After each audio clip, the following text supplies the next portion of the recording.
Are we all done? Yeah? Perfect. So, I am, as always, looking for somebody to give me a nice, open and probing question. Yes? Tell me a time you had to do something you disagreed with, and what was the outcome? Brilliant. What are we pulling out there? If they're able to do things that they may not agree with personally, but if it's company policy, they've still got to do it. And do you know what you've just done, which is amazing? What I'm blinking on about all the time is getting comfortable with uncomfortable. You've just brought out that skill set in them. So when you ask them to do something in future, I just don't like that, and I feel a bit intimidated. I don't like cold calling people because they're not particularly happy about hearing, right, okay, well, we talked about this and you showed us a fantastic skill set. Well, how were you able to do that? What did you use there to allow you to answer that question really well that you can put in practice now, because I need it from you? So that's what, so that's brilliant, well done. Anyone else? Oh, yes, Holly. Can you tell me about an experience that you've had in the last 12 months that you would handle differently now? Fantastic. What are we pulling out there? I've got the problem solving and personal development. Perfect. And a reflection skill. Reflection, people who reflect tend to do very, very well because they'll reflect, they'll understand what they could have done better, a being better analogy, and they'll change things that they do next time, which is fantastic. That's what you want. I love that. One of the guys off this table. Yeah, tell me when you've had to implement or introduce new processes and procedures, and how did you overcome objections? Brilliant. And what you need to be thinking about is, I guess that's problem solving, and it's also handling conflict. So you've got probably a few values there that you've just pulled out in one question. Don't overwhelm people with a type of question as well, and that's a perfect question. You'll probably need to underpin that with, tell me what specifically did you do here. Think about your whys. If somebody told you what they did, ask them, why did you think that was the best approach? Ask them to elaborate your whys. What did you do next? What would you do differently? So they're all little things that you can have that'll really bulk up that question. I feel like I'm leaving this side of the room out a little bit. So, yes? Give me an example of when you've dealt with a customer complaint and the steps that you took, to kind of resolve the issue. Brilliant. Again, it's problem solving and dealing with conflict. We work in an industry where there is inevitably going to be complaints and conflict, and with the best will in the world, we don't get it right all the time.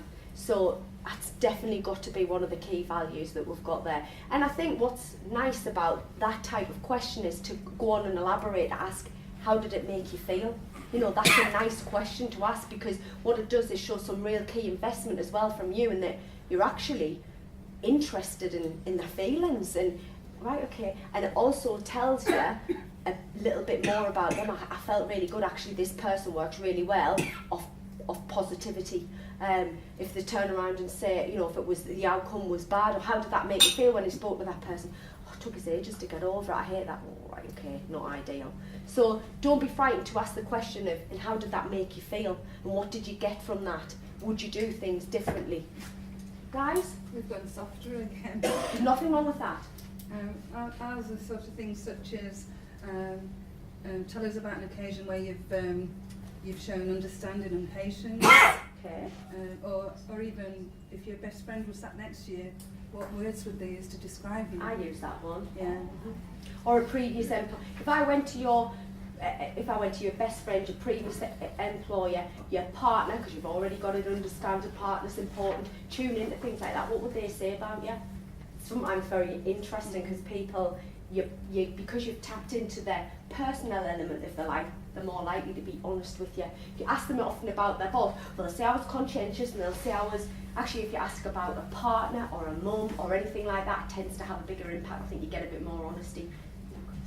Mine's quite direct. It was, what are you passionate about? Because I was sort of thinking that if you've got a role that needs someone to be dynamic, and they say, oh, I really like rock climbing or something, that kind of shows that trait. But if you want a candidate that's more caring, and they come up with something like, I don't know, I help out a local charity or something like that, it also shows those traits. Yeah, no, definitely. And it's a positive thing, but what you've also got to think about, that's a positive thing, but it's not the type of, and what you might get from that person is, if I have a really caring approach, but actually they'll really struggle with taking criticism, or they'll really struggle, they'll be really supportive, but actually when things are a bit more tricky, they might struggle with that. So there's a place for them, but is this the right place for them? I think is right to decide. So I think we can all agree that with simple, open questioning techniques, we can drag out so much and just be confident enough to embellish on that. Yes. How many of these sort of questions would you put into the interview? I think I've got 4 open questions to start with, and then I've got 5 structured questions. Tell me, what would you do, where I'm looking to score them. And then I have a 7 for a manager because I'm looking for a little bit more. And then the closed questions are as simple as unspent convictions, driving licence, notice period, holidays. That's it. And you should, by rights, get your candidate to sign the bottom of the interview template after you've done it. All right, so if you ever, it's never ever come back to bite me on the bum if I haven't, but in terms of you needed to go to court and said they made that up, we didn't have that conversation, that's not how it gone, that would just kind of So cement you're it for making you. these notes as you're going along though, are you? Okay. Yes. Yeah. The only thing I won't do is we're going along and score, because you can't. No, but you've got something to work from. Yes, haven't you? absolutely. And I'll forget sometimes if I've seen 3 candidates off the trot, they'll mash it, I'll start thinking, Yeah. was that the second lady who gave us that really good answer? So it really does help you. Mm. Yes. Do you just do it yourself, or do you ever do like more than one of you interviewing somebody? The only time we do more than one is if we're employing a branch manager. I'll do first stage interview, John and I do second stage interview. And John is really just there to cast his eye. Just see if they've got the values. Yeah, I'm exactly. big on that. I'm Yeah. big on the fit. I don't ask any other questions other than value. And John also, we've just talked about this, there is nobody more passionate about their business than John. So what John also does is, I think if I've got somebody in for second stage interviews, I'm really keen on them. And John is a good salesman in terms of being able to say, get people wanting to work with them. You know, the amount of people like, oh, I really want to work for this guy.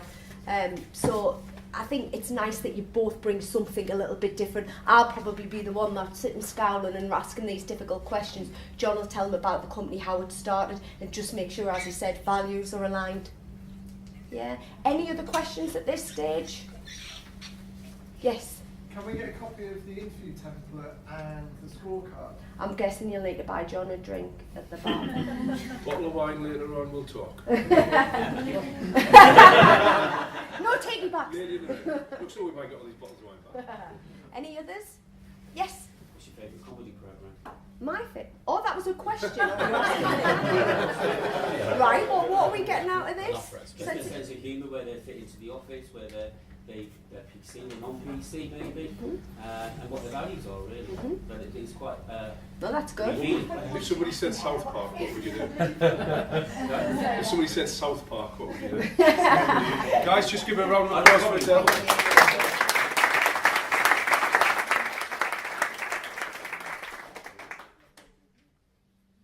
Useful?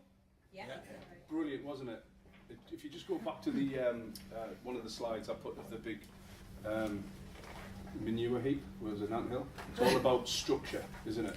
So even things as what questions to ask, the recruitment process, have your structure in your business, and you're pretty much, it's not guaranteed because that's a very, very strong word, but you're not going to get that negativity or that poor client if you follow the same structure. Yes, one can slip through the net, but I think it's the next session where Adele talks about the first 3 months.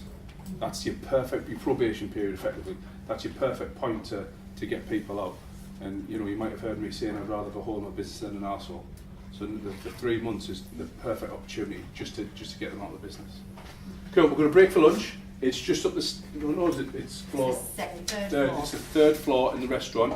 I believe there's only us in there. So just go in there, it's buffet style, help yourself, and we can be back here in 1 hour sharp. So 1:30, that'd be great. Thank you very much.